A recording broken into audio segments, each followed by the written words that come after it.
semuanya, perkenalkan nama saya Indah Dwi Wijayanti, biasa dipanggil Indah, dengan nomor induk mahasiswa 112110003 dari program studi S1 Manajemen Fakultas Ekonomi dan Bisnis Universitas Pelita Bangsa. Tujuan saya membuat video ini adalah untuk memenuhi tugas ujian akhir semester 7 dengan mata kuliah berpikir kritis dan juga Bapak Halipi Hazizan SPTMM sebagai dosen pengampu mata kuliah berpikir kritis.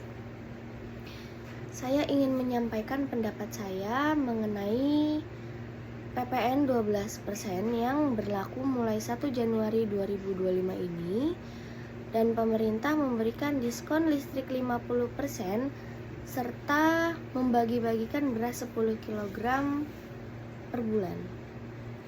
Secara garis besar, artikel ini menginformasikan dua kebijakan penting yang akan diterapkan oleh pemerintah Indonesia ini. Yang pertama, penerapan PPN 12%. Nah, pada Januari 2025, pemerintah itu akan melaksanakan kebijakan perubahan tarif pajak pertambahan nilai atau yang biasa kita sebut PPN, yang sebelumnya sebesar 10% dan sekarang menjadi 12%. Kenaikan tarif ini itu diharapkan dapat memberikan kontribusi tambahan terhadap pendapatan negara Indonesia. Dengan adanya peningkatan ini, pemerintah bertujuan untuk memperbesar basis pendapatan yang nantinya akan digunakan untuk berbagai keperluan pembangunan yang berkelanjutan. Pendapatan yang diperoleh dari PPN diharapkan dapat dialokasikan dari PPN untuk meningkatkan infrastruktur, pendidikan, kesehatan, dan juga sektor-sektor penting lainnya yang mendukung kemajuan dan juga kesejahteraan masyarakat.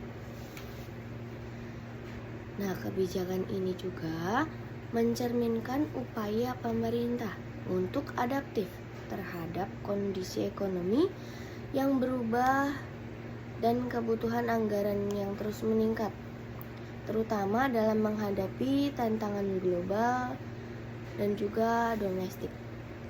Kemudian yang kedua itu ada diskon listrik 50% dan subsidi beras sampai 10 kg.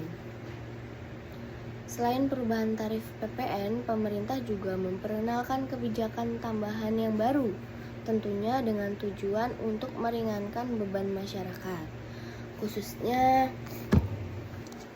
di tengah situasi ekonomi yang tidak menentu ini. Nah, salah satu kebijakan tersebut adalah diskon 50% untuk tagihan listrik bagi rumah tangga dengan daya listrik tertentu. Diskon ini akan sangat membantu ya teman-teman, keluarga-keluarga yang mungkin mengalami kesulitan dalam memenuhi kebutuhan dasar mereka, terutama di saat biaya hidup mereka itu meningkat. Selanjutnya, pemerintah juga akan menyediakan subsidi beras sebanyak 10 kg per keluarga yang menerima manfaat dari kebijakan tersebut. Nah, kebijakan subsidi ini merupakan respons terhadap situasi pangan yang semakin menantang, terutama dengan adanya kenaikan harga barang dan juga kebutuhan pokok lainnya. Dengan memberikan subsidi beras, pemerintah berharap dapat memastikan ketersediaan pangan bagi masyarakat yang rentan, sehingga mereka tidak kehilangan akses terhadap makanan yang cukup dan juga bergizi. Nah, kedua kebijakan ini mencerminkan komitmen pemerintah untuk melindungi dan mendukung masyarakat, terutama mereka yang berada dalam kondisi ekonomi yang sulit. Melalui langkah-langkah ini diharapkan kesejahteraan masyarakat itu dapat terjaga meskipun ada tantangan yang harus dihadapi akibat perubahan kebijakan fiskal dan kondisi ekonomi yang fluktuatif. Penerapan tarif PPN yang baru ini tentu memiliki tujuan untuk meningkatkan pendapatan negara Akan tetapi, kita harus mempertimbangkan bagaimana kebijakan ini akan mempengaruhi daya beli masyarakat. Dalam konteks ini ada beberapa hal yang perlu diperhatikan dan kita pikirkan bersama-sama. Yang pertama itu akan apa sih dampak pada kelas menengah dan bawah? Peningkatan tarif pajak penambahan nilai atau PPN sebesar 2% nih, dari 10% menjadi 12%. Itu bawa dampak nggak sih yang signifikan? Ya pasti dapat tuh. Itu akan membawa dampak yang sangat signifikan terhadap harga barang dan jasa di pasaran. Kenaikan ini tidak hanya mempengaruhi sektor yang ekonomis saja, tetapi secara keseluruhan juga itu akan mempengaruhi tetapi juga akan memberikan dampak langsung yang cukup besar bagi masyarakat, khususnya bagi kelompok kelas menengah dan juga ke bawah. Kelompok ini seringkali memiliki pendapatan yang terbatas, di mana sebagian besar penghasilan mereka itu dialokasikan dan dialirkan untuk memenuhi kebutuhan dasar sehari-hari, seperti makanan, tempat tinggal, pakaian, dan juga biaya pendidikan. Dengan peningkatan pajak penambahan nilai atau PPN ini, barang-barang pokok yang dikenakan pajak seperti yang tadi saya sebutkan tadi, seperti bahan makanan, produk kebersihan, dan kebutuhan sehari-harinya akan menjadi lebih mahal. Nah, hal ini tentunya akan berpengaruh pada biaya hidup masyarakat yang berpotensi mengurangi daya beli masyarakat karena barang-barang yang ingin dibeli tersebut harganya naik atau mahal. Yang kita tahu itu semakin tinggi harga barang dan jasa itu akan semakin sulit bagi mereka untuk memenuhi kebutuhan dasar mereka, ya nggak sih? Dan pada akhirnya dapat memperburuk kondisi kesejahteraan mereka. Nah, kenaikan ini juga beresiko menciptakan tekanan sosial dan ekonomi yang lebih besar, di mana kelompok masyarakat yang sudah rentan akan semakin terpinggirkan. Jadi yang udah ekonominya sudah susah tambah susah. Yang kedua ada kenaikan harga barang ya. Sebagai ilustrasi, barang-barang yang biasanya terkena PPN seperti bahan makanan, transportasi, dan barang-barang konsumsi sehari-hari akan mengalami kenaikan harga setelah penerapan tarif PPN yang baru ini diberlakukan. Misalnya harga sayuran, harga daging, dan produk kebutuhan pokok lainnya yang diperkirakan akan meningkat 2%. Hal tersebut membuat masyarakat harus mengeluarkan lebih banyak uang untuk membeli barang yang sama. Kenaikan harga ini tidak hanya menjadi beban bagi konsumen, tetapi juga beresiko memperburuk inflasi yang sudah ada. Inflasi yang tinggi dapat menciptakan siklus kesulitan ekonomi, di mana daya beli masyarakat akan menurun dan mereka terpaksa mengurangi konsumsi barang. Mereka terpaksa mengurangi konsumsi barang dan jasa yang tidak terlalu penting, yang pada gilirannya dapat mengakibatkan penurunan pertumbuhan ekonomi pada masyarakat Indonesia.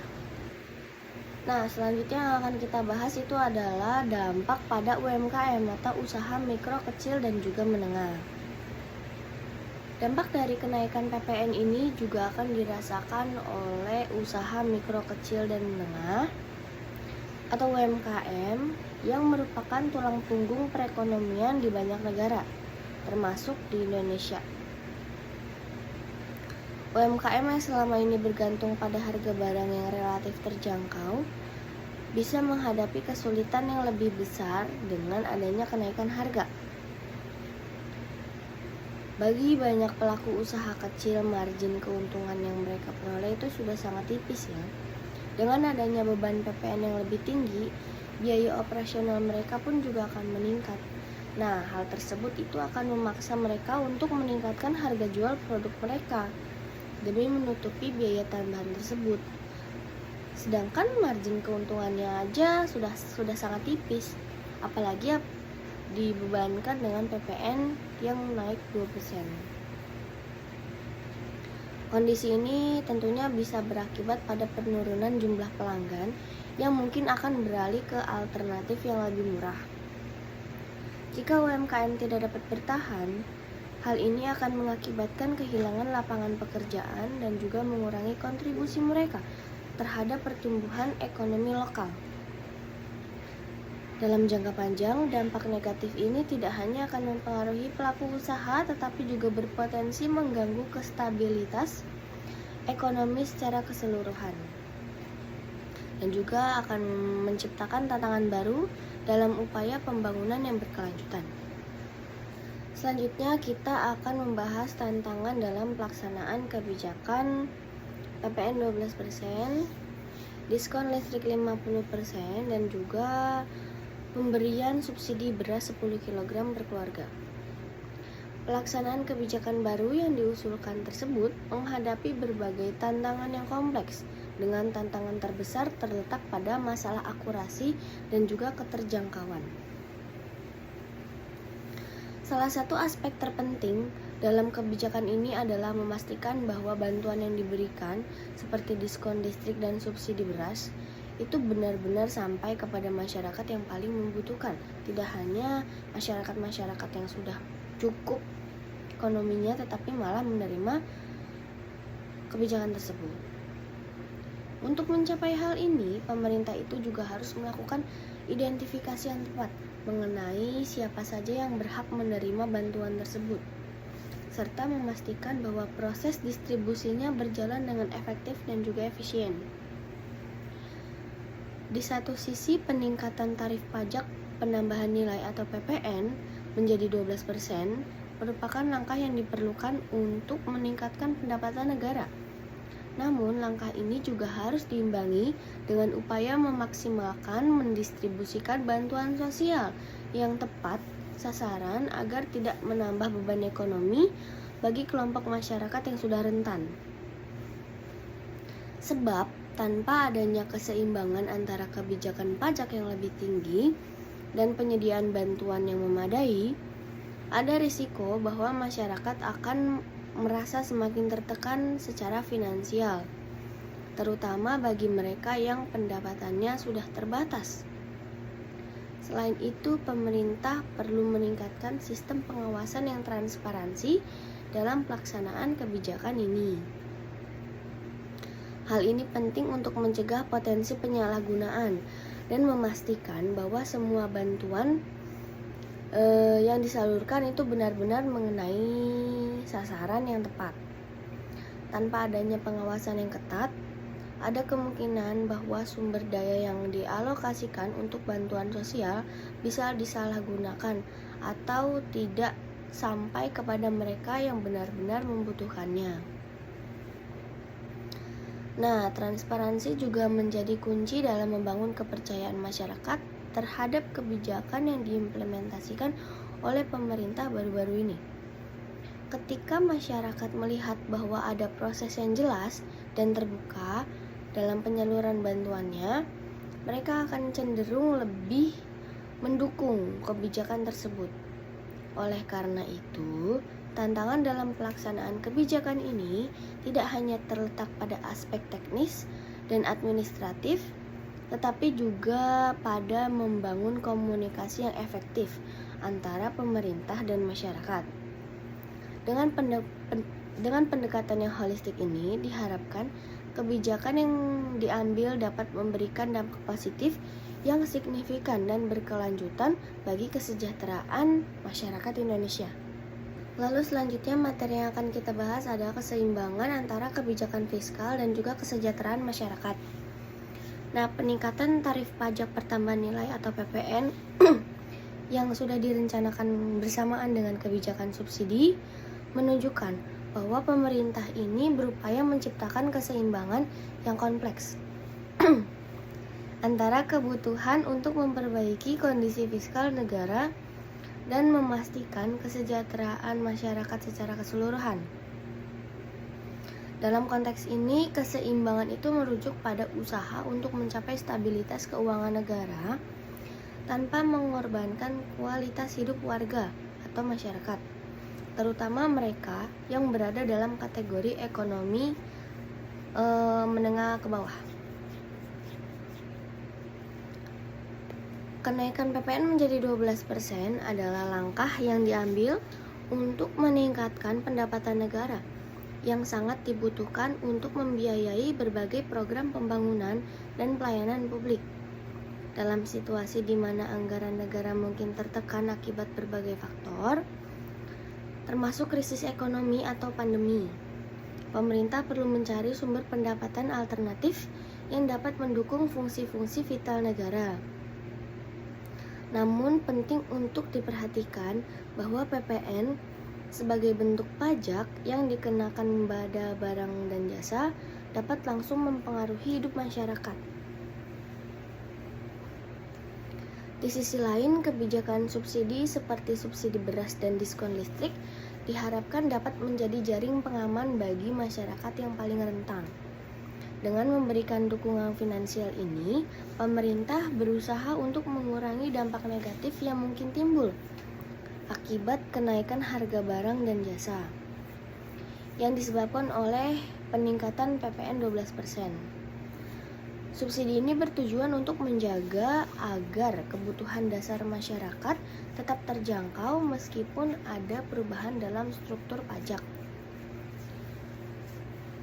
Namun, langkah-langkah ini harus diambil dengan sangat hati-hati dan juga cermat.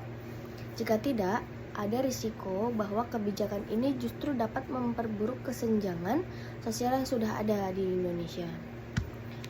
Nah, kenaikan PPN dapat memberikan beban yang lebih berat kepada masyarakat miskin dan kelompok berpenghasilan rendah, yang mana proporsi pendapatan mereka yang digunakan untuk membeli barang dan jasa sehari-hari itu cukup besar. Ini dapat menyebabkan ketidakpuasan masyarakat dan menimbulkan ketidakstabilan sosial. Oleh karena itu, kenaikan PPN harus diimbangi dengan penguatan program-program perlindungan sosial yang ada. Nah, program-program ini meliputi berbagai inisiatif seperti bantuan sosial langsung secara tunai, program jaminan sosial, dan juga penyediaan layanan publik yang lebih baik, terutama dalam bidang pendidikan dan kesehatan. Dengan memperkuat program-program ini, pemerintah dapat mengurangi dampak negatif dari kebijakan fiskal yang lebih ketat, sehingga masyarakat terutama yang miskin tetap dapat merasakan manfaat dari kebijakan yang diambil dari pemerintah. Secara keseluruhan, keseimbangan antara kebijakan fiskal dan kesejahteraan masyarakat adalah tantangan yang memerlukan perhatian serius dari pemerintah kepada masyarakat. Dalam upaya mencapai keseimbangan ini, penting untuk melibatkan berbagai pemangku atau pejabat kepentingan yang tinggi termasuk masyarakat dalam proses perencanaan dan evaluasi kebijakan dengan pendapatan yang inklusif dan responsif. Diharapkan pemerintah dapat menciptakan kebijakan yang tidak hanya mendukung kesehatan dan fiskal negara, tetapi juga meningkatkan kesejahteraan masyarakat secara keseluruhan, mengurangi kesenjangan sosial, dan juga menciptakan stabilitas jangka panjang bagi masyarakat dan juga lapangan pekerjaan yang aman, tidak ada PHK dan sebagainya. Baik, selanjutnya ada saran untuk peningkatan kebijakan. Di sini ada 4 poin yang akan saya bahas. Yang pertama ada peningkatan transparansi dan efisiensi pengelolaan subsidi. Dalam rangka menghadapi tantangan sosial dan ekonomi yang ada, pemerintah itu harus meningkatkan transparansi dan efisiensi dalam pengelolaan program subsidi, terutama dalam pengelolaan program subsidi berupa penyaluran bantuan sosial. Bantuan sosial ini yang terdiri dari diskon listrik dan subsidi beras dirancang untuk membantu masyarakat yang membutuhkan. Tetapi agar program ini benar-benar efektif, pemerintah perlu memastikan bahwa bantuan tersebut sampai ke tangan yang tepat, yaitu kepada kelompok masyarakat yang memerlukannya. Nah, pentingnya ketepatan sasaran dalam penyaluran bantuan sosial adalah aspek yang sangat krusial. Artinya, pemerintah harus melakukan identifikasi yang cermat terhadap penerima manfaat yang berhak menerima bantuan. Hal ini termasuk melakukan survei dan analisis data tentang kondisi ekonomi masyarakat tersebut, sehingga bantuan yang diberikan itu tidak hanya menjangkau kepada mereka yang benar-benar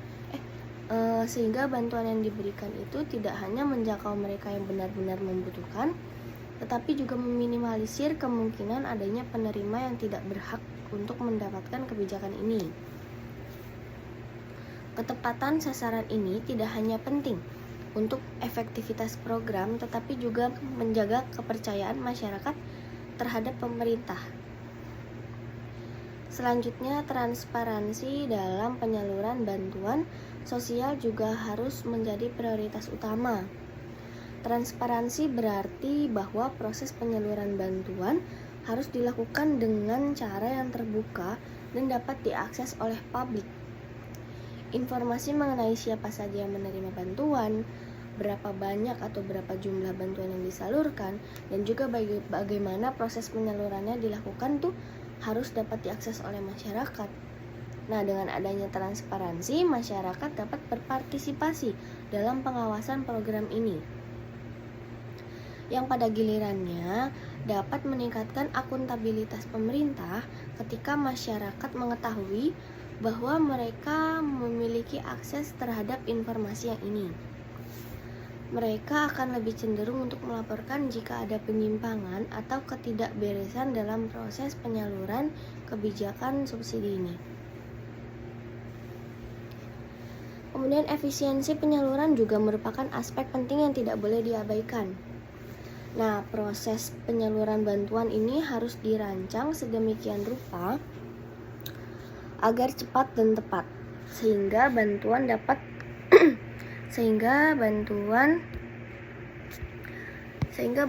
ini dapat sampai kepada masyarakat dalam situasi darurat atau bisnis. Untuk mencapai efisiensi ini, pemerintah dapat memanfaatkan teknologi informasi seperti sistem manajemen data dan aplikasi mobile yang memungkinkan penerima manfaat untuk mengakses informasi tentang bantuan yang mereka terima. Dengan cara ini, penyaluran bantuan dapat dilakukan dengan cepat dan minim kesalahan. Di samping itu, program ini harus disertai dengan pengawasan yang ketat. Pengawasan efektif diperlukan untuk memastikan bahwa tidak ada penyalahgunaan dalam penyaluran bantuan sosial. Hal ini termasuk melakukan audit secara berkala yang melibatkan pihak ketiga yang independen untuk mengevaluasi efektivitas program dan mengidentifikasi potensi penyimpangan. Pengawasan yang ketat akan membantu mencegah tindakan korupsi dan penyalahgunaan wewenang yang dapat merugikan penerima manfaat yang sah. Secara keseluruhan, peningkatan transparansi dan efisiensi dalam pengelolaan subsidi adalah langkah penting yang harus diambil oleh pemerintah untuk memastikan bahwa bantuan sosial seperti diskon listrik dan subsidi beras dapat memberikan manfaat yang maksimal bagi masyarakat. Dengan mengedepankan transparansi, efisiensi, dan pengawasan yang ketat, pemerintah tidak hanya akan meningkatkan kepercayaan masyarakat, tetapi juga memastikan bahwa sumber data yang dialokasikan untuk bantuan sosial digunakan secara efektif dan juga tepat sasaran. Dalam jangka panjang, upaya ini akan berkontribusi pada peningkatan kesejahteraan masyarakat dan pengurangan kesenjangan sosial. Baik, poin kedua yang akan kita bahas ini adalah pengecualian PPN untuk barang-barang pokok. Dalam upaya mengelola dampak dari peningkatan tarif pajak pertambahan nilai atau PPN, pemerintah dapat mempertimbangkan untuk memberikan pengecualian atau pengurangan PPN pada barang-barang pokok yang sangat dibutuhkan oleh masyarakat. Pengecualian ini sangat penting karena barang-barang pokok seperti makanan, bahan kebutuhan sehari-hari, dan produk esensial lainnya merupakan komponen utama dalam kehidupan masyarakat sehari-hari.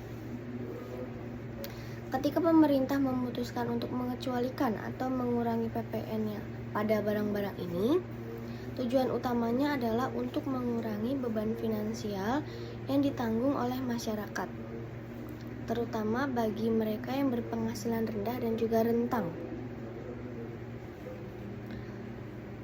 Barang-barang pokok mengacu pada kebutuhan dasar yang tidak dapat diabaikan oleh setiap individu, termasuk makanan, minuman, pakaian, dan kebutuhan kesehatan. Kenaikan harga barang-barang ini akibat peningkatan PPN dapat menyebabkan dampak yang signifikan pada kemampuan masyarakat untuk memenuhi kebutuhan dasar mereka. Jika harga barang pokok naik, hal ini bisa memaksa keluarga untuk mengurangi konsumsi mereka atau memilih alternatif yang kurang sehat atau berkualitas rendah, seperti memakai pinjaman online, yang pada gilirannya dapat mempengaruhi kesehatan juga kesejahteraan mereka secara keseluruhan. Dengan menerapkan pengecualian atau pengurangan PPN untuk barang-barang pokok, pemerintah diharapkan dapat membantu meredakan efek negatif dari kebijakan fiskal yang ketat. Kebijakan ini akan memberikan ruang bagi masyarakat untuk tetap dapat mengakses barang-barang yang mereka butuhkan tanpa harus terbebani oleh harga yang semakin tinggi. Sebagai contoh, jika pemerintah mengurangi PPN pada beras atau sayuran, maka harga jual produk tersebut akan tetap terjangkau bagi masyarakat sehingga mereka tidak harus berjuang lebih keras untuk memenuhi kebutuhannya sehari-hari. Namun, untuk menerapkan kebijakan pengecualian atau pengurangan PPN ini, pemerintah itu perlu melakukan analisis yang matang. Hal ini termasuk mempertimbangkan potensi dampak terhadap pendapatan negara serta memastikan bahwa langkah-langkah yang diambil tidak menyebabkan distorsi pasar. Selain itu, pemerintah juga perlu mengawasi penyaluran barang-barang pokok agar tidak ada praktik spekulasi harga yang dapat merugikan masyarakat. Secara keseluruhan, pengecualian atau pengurangan PPN untuk barang-barang pokok merupakan langkah strategis yang dapat diambil oleh pemerintah untuk menjaga kesejahteraan masyarakat di tengah perubahan kebijakan fiskal. Dengan memberikan perhatian khusus pada kebutuhan dasar masyarakat, pemerintah tidak hanya menunjukkan komitmennya untuk menciptakan kebijakan yang adil, tetapi juga berupaya untuk memastikan bahwa semua lapisan masyarakat dapat terus memenuhi kebutuhan dasar mereka tanpa terjebak dalam kesulitan ekonomi yang akan menghadang mereka di kemudian hari. Yang ketiga adalah pemberdayaan UMKM. Pemberdayaan UMKM merupakan salah satu langkah strategis yang dapat diambil oleh pemerintah dalam menghadapi tantangan ekonomi, terutama di tengah kondisi yang mungkin sulit akibat kenaikan tarif PPN. UMKM adalah sektor yang sangat penting dalam perekonomian, karena mereka tidak hanya berkontribusi kepada produk domestik bruto atau PDB, tetapi juga menciptakan lapangan pekerjaan dan berperan dalam pengentasan kemiskinan. Oleh karena itu, penting bagi pemerintah untuk memberikan dukungan yang dibutuhkan agar UMKM dapat berjalan dan bertahan serta berkembang. Salah satu mungkin bentuk bantuan yang dapat diberikan oleh pemerintah kepada pelaku UMKM adalah pengurangan pajak.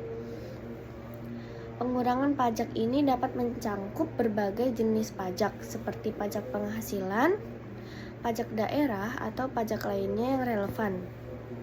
Dengan mengurangi beban pajak, UMKM akan memiliki lebih banyak modal yang tersedia untuk diinvestasikan kembali dalam usaha mereka.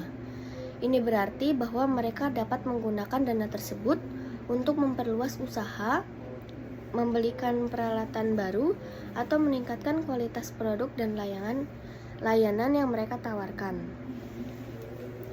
Selain itu, pengurangan pajak pemerintah juga dapat memberikan insentif yang lain yang dapat membantu UMKM. Insentif ini bisa berupa subsidi langsung, bantuan modal, pelatihan, atau akses ke pasar. Misalnya, pemerintah dapat menyediakan program pelatihan untuk meningkatkan keterampilan manajerial serta teknis para keterampilan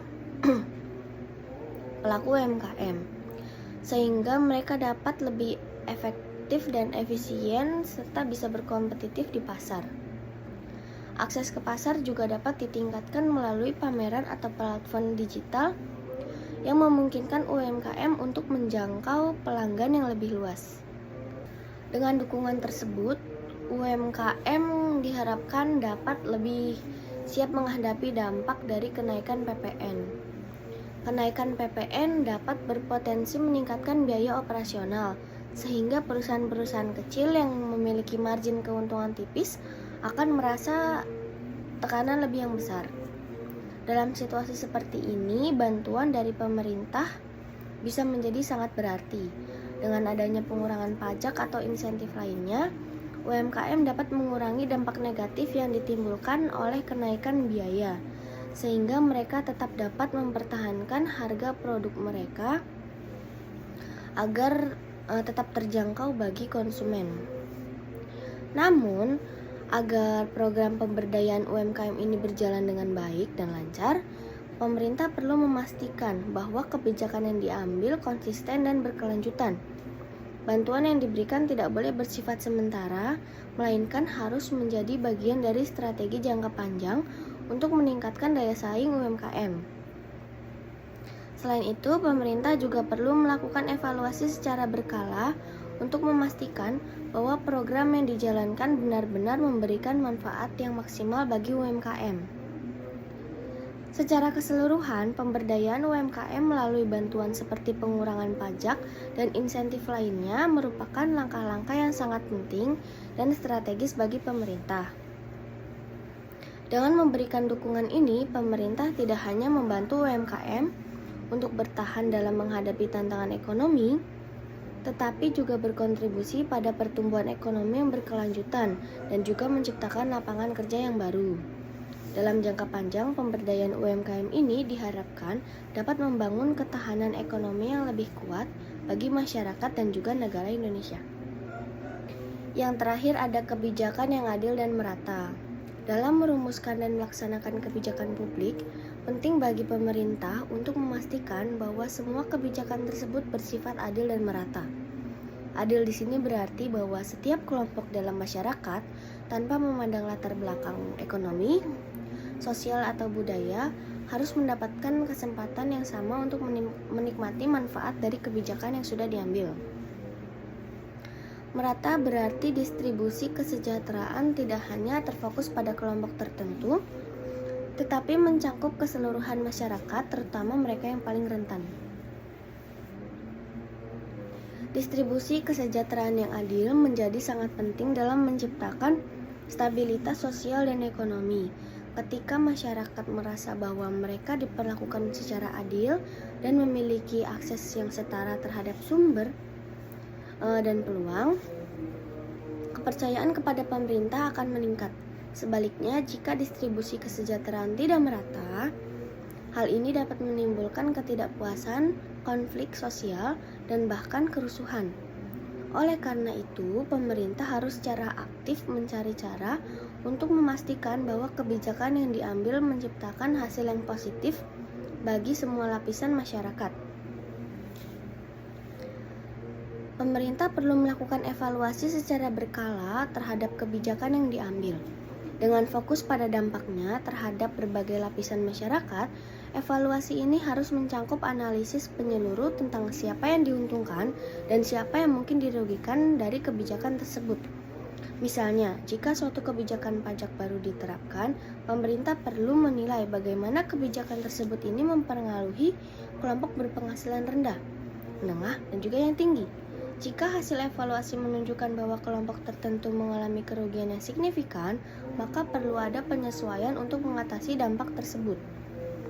Selain itu, evaluasi kebijakan juga harus bertujuan untuk mencegah terciptanya ketimpangan baru. Ketimpangan baru ini bisa muncul jika kebijakan yang diambil tidak memperhitungkan kebutuhan dan kondisi masyarakat yang berbeda-beda. Misalnya, kebijakan yang tampaknya menguntungkan kelompok tertentu mungkin justru dapat mengorbankan kelompok lain yang lebih rentan. Oleh karena itu, penting bagi pemerintah untuk melakukan pendekatan yang inklusif dalam perumusan kebijakan dengan melibatkan berbagai pemangku kepentingan termasuk masyarakat, organisasi non-pemerintah, dan akademis. Secara keseluruhan, kebijakan yang adil dan merata sangat penting dalam menciptakan masyarakat yang sejahtera dan harmonis. Pemerintah perlu memperhatikan distribusi kesejahteraan yang lebih adil dan melakukan evaluasi berkala terhadap dampak kebijakan yang diambil. Dengan cara ini, pemerintah dapat mencegah munculnya ketimpangan baru dan memastikan bahwa setiap lapisan masyarakat mendapatkan manfaat yang setara dari kebijakan yang ditetapkan. Dalam jangka panjang, pendekatan ini akan membantu membangun kepercayaan masyarakat terhadap pemerintah dan menciptakan lingkungan sosial yang stabil dan juga yang berkelanjutan. Baiklah, usai sudah pendapat yang saya sampaikan dan saya tuturkan. Selanjutnya saya akan memberikan kesimpulan pada video kali ini. Jadi kesimpulan kebijakan penerapan PPN 12% dan pemberian subsidi listrik dan beras adalah langkah yang penting dalam konteks perekonomian Indonesia yang tengah menghadapi tantangan fiskal. Namun, meski tujuan kebijakan ini adalah untuk memperkuat pendapatan negara dan meringankan beban masyarakat, ada berbagai tantangan dalam pelaksanaannya, terutama terkait dengan pengawasan, distribusi, dan juga dampak terhadap daya beli masyarakat Indonesia. Pemerintah perlu memastikan bahwa kebijakan ini dijalankan dengan transparansi, keadilan, dan juga ketepatan sasaran. Dengan demikian, kebijakan ini dapat memberikan manfaat yang optimal bagi masyarakat Indonesia, tanpa menambah beban yang tidak perlu pada golongan yang lebih rentan. Mungkin itu saja pendapat yang dapat saya sampaikan. Apabila ada salah kata mohon dimaafkan. Untuk kurang dan lebihnya saya ucapkan terima kasih. Shalom.